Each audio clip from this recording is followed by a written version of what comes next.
Областните информационни центрове в страната станаха на 15 години. Рожденият ден бе отбелязан с торта и в Пазарджик. На пресконференция от центъра тук направиха кратък отчет за свършеното и обявиха, че започват серия от информационни срещи в периода от 7 до 22 май тази година.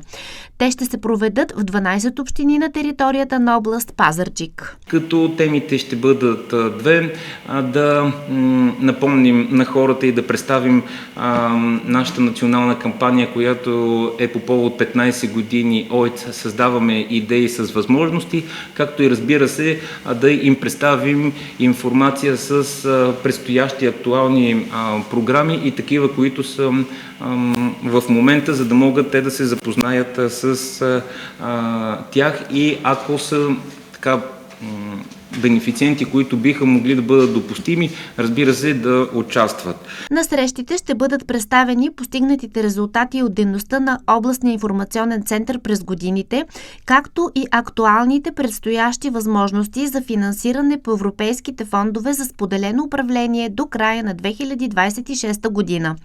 Целта на инициативата е да се информират представители на бизнеса, общините, образователни и културни институции, неправителствени организации, читалища, както и всички заинтересовани граждани. Информационните срещи традиционно, разбира се, са безплатни, но ще очакваме да получим все пак обратна връзка за регистрация, който линк ще бъде споделен на нашата Фейсбук страница. Ще пуснем информация до медиите, така че всеки, който проявява интерес, да се запознае с датите в областта, където ще организираме информационни срещи и да посетят, за да се запознаят с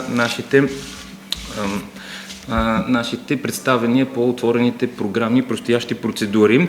По график, информационните събития ще се проведат в Лесичово, Брацигово, Белово, Септември, Ракитово, Пещера, Сърница, Велинград, Батак, Стрелча, Панагюрище и Пазарджик.